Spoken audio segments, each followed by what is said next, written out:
Hey everyone, welcome to tech skillify. इस video में हम update data in a table in SQL server discuss करेंगे। किसी भी टेबल का डेटा अपडेट करने के लिए हम अपडेट स्टेटमेंट का यूज़ कर सकते हैं। हम वन या मोर कॉलम का डेटा अपडेट कर सकते हैं किसी टेबल में यूजिंग अपडेट स्टेटमेंट। अगर हमें कोई स्पेसिफिक रिकॉर्ड टेबल में अपडेट करना हो तो हम उसको प्राइमरी की के थ्रू कर सकते हैं। अगर हमें टेबल में रिकॉर्ड अपडेट करना हो तो उसके लिए हम इस सिंटेक्स को यूज कर सकते हैं। Update table name, set column name 1 equal to new value, column name 2 equal to new value and so on. Where, and then यहाँ पर हमने अपनी वेयर कंडीशन स्पेसिफाई कर सकते हैं। अगर हम इस एग्जांपल को देखें, update employee, set department ID equal to 3, where employee ID equal to 3। तो इस एग्जांपल के अकॉर्डिंग हम एम्प्लॉय टेबल में डेटा अपडेट कर रहे हैं एम्प्लॉय आईडी 3 के लिए। हम एम्प्लॉय आईडी 3 वाले यूज़र का डिपार्टमेंट अपडेट कर रहे हैं और डिपार्टमेंट आईडी की वैल्यू 3 सेट कर रहे हैं। तो इस एग्जाम्पल को हम एक बार देखते हैं SQL सर्वर में। तो यहाँ पर हम अपडेट स्टेटमेंट का यूज़ करते हैं, update employee and then set keyword, और यहाँ पर हम बोल रहे हैं कि department ID equal to 3, where employee ID equal to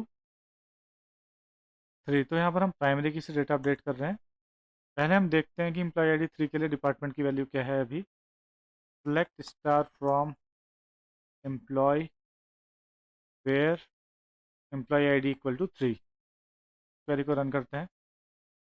इस एम्प्लॉय का डिपार्टमेंट आईडी अभी 1 है और हम बोल रहे हैं कि इसको हमको 3 करना है। तो यहाँ पर हम प्राइमरी की से अपडेट कर रहे हैं। तो इसमें सर्टेन है कि एक ही रिकॉर्ड अपडेट होगा, क्योंकि प्राइमरी की हमारी यूनिक होगी और एक रिकॉर्ड के लिए एक ही वैल्यू होगी। तो 3 आईडी का हमारा एक ही रिकॉर्ड है। तो इस क्वेरी को हम रन करते हैं, F5 वन रो अफेक्टेड। इस क्वेरी को दोबारा हम रन करते हैं, F5। तो यहाँ पर हम एम्प्लॉय आईडी 3 का डिपार्टमेंट देखेंगे तो 3 हो गया है। सिमिलरली अगर हमें और कोई वैल्यू अपडेट करनी हो तो वो भी हम कर सकते हैं।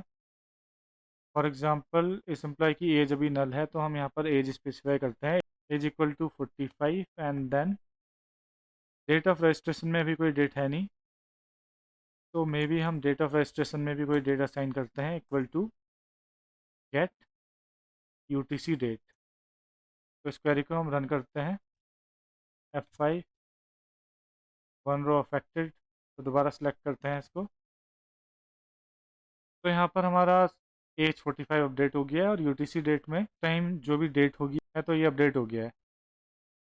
तो आप वेरीफाई कर सकते हो UTC टाइम अभी कितना है। तो सिंपली हम गेट UTC डेट करते हैं। तो हमारे डेट फंक्शन है, हम फर्दर डिस्कस करेंगे।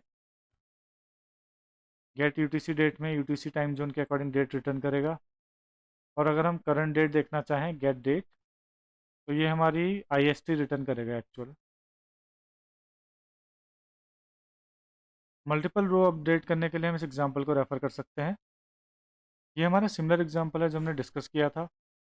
यहाँ पर हमने डिपार्टमेंट आईडी 2 के सभी रिकॉर्ड्स को डिपार्टमेंट आईडी 3 किया हुआ है। तो इसमें हमारे मल्टीपल रिकॉर्ड्स अपडेट होंगे। तो इस क्वेरी को एक बार हम देखते हैं SQL में। तो यहाँ पर इसी क्वेरी को हम मॉडिफाई करते हैं, where department ID equal to 2। तो अभी आप देखोगे तो यहाँ 3 रिकॉर्ड्स हैं जिनके डिपार्टमेंट आईडी 2 है। तो अगर हम इसको अपडेट करेंगे, अपडेट स्टेटमेंट रन करेंगे इस क्वेरी के लिए, तो तीनों रिकॉर्ड्स अपडेट होंगे। तो ये एक बार हम ट्राई करते हैं। हम क्वेरी राइट करते हैं फिर दोबारा इसमें, अपडेट एम्प्लॉय, एंड यहाँ पर हम एज को मॉडिफाई करेंगे, age equal to 40, and date of registration को मॉडिफाई करते हैं, equal to get UTC date, where department ID equal to 2। तो अगर हम इसका देखें, यहाँ सेट कीवर्ड मिस किया हुआ है, सेट। एक बार हम डेटा देख लेते हैं क्या है इसमें अभी। तो यहाँ पर एज अभी 18 एंड 30 है एंड डेट ऑफ रजिस्ट्रेशन नल है। तो इस क्वेरी को हम रन करते हैं, F5, and then again select करते हैं डेटा। इनकी एज 40 हो गई है update, and date of registration में UTC डेट टाइम आ गया है आज का। सिमिलरली अगर हमें अपडेट मल्टीपल कॉलम से करना हो तो यहाँ पर हम वेयर क्लॉज में मल्टीपल कंडीशन स्पेसिफाई कर सकते हैं, and may be salary greater than 0। तो ये मैंने जस्ट आपको एग्जांपल दिया हुआ है, तो हमारे सिनेरियो के अकॉर्डिंग हम यहाँ वेयर क्लॉज में मल्टीपल कंडीशन स्पेसिफाई कर सकते हैं। डेटा को हम ज्वाइन के थ्रू भी अपडेट कर सकते हैं। तो अभी हमने ज्वाइन के कॉन्सेप्ट को डिस्कस नहीं किया हुआ है, हम फर्दर वीडियोज़ में डिस्कस करेंगे और हम देखेंगे कि ज्वाइन के थ्रू डेटा कैसे अपडेट कर सकते हैं। तो गाइस इस वीडियो में हमने सिंपली देखा कि हम डेटा कैसे अपडेट कर सकते हैं किसी भी टेबल का। That's all in this video. Thank you.